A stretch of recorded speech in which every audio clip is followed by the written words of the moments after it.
Shalom, family. Welcome to today. So I want to continue our conversation about Hanukkah, talking about the central symbol of Hanukkah, which is, of course, what we have right here, the Hanukkiah.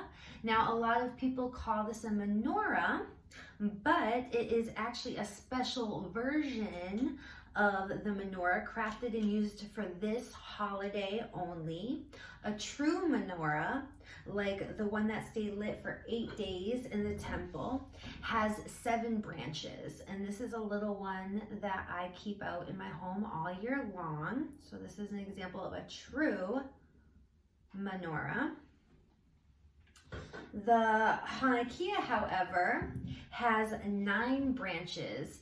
8 of these branches, the lower ones, hold candles to remember the 8-day miracle, and an additional candle is set apart from the other candles, usually higher as this one is, and it's the candle that is always lit first, and it is the candle that lights all the other candles. For this reason, we call it the shamash, because shamash means servant in Hebrew. So this is the servant candle, and the shamash paints a beautiful picture of Yeshua, Messiah.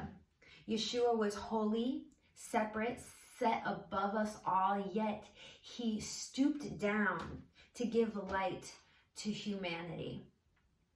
As the servant, he continually desires to give us light if we will only hold out our wicks to be lit. Traditionally, we light the candles at sunset because remember, Jewish calendar days begin at sunset, not sunrise like what we're used to. The sages ruled that the number of candles should be increased every night rather than decreased, just as our joy should increase during the festival, not decrease. We add candles each night to the Hanukkiah from right to left, like Hebrew writing, but we light them from left to right, lighting the newest one first each time. So what that looks like is on the first night of Hanukkah, we would put in the shamash and we would put in our first candle. We'd say the blessing, then we would light the shamash and use the shamash to light the first candle. On the second night of Hanukkah, we'd put in the shamash. We'd put in a candle for the first night, a candle for the second night, but then we would light the second candle, then the first candle.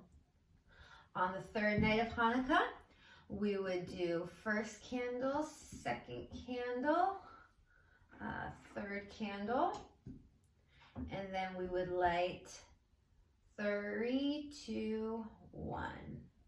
All right, and so on and so forth.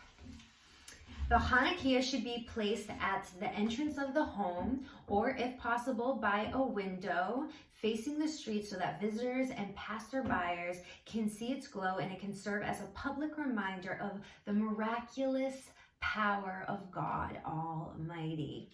It should burn for at least 30 minutes after sundown, and the candlelight of the Hanukkiah should be used for no other purpose than reflection and celebration. So that means you don't have to turn off all the lights in your house and use the Hanukkiah to see around the house.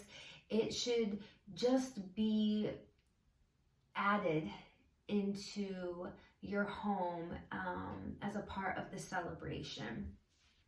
There's also a blessing said each night before the candle lighting, and we are going to be going through the whole shebang together next week. But today, as we close this Devo, my prayer is that we follow the example of the ultimate shamash, Yeshua HaMashiach, the light of the world. May we go out today and serve our Father in heaven as we serve our neighbor here on earth.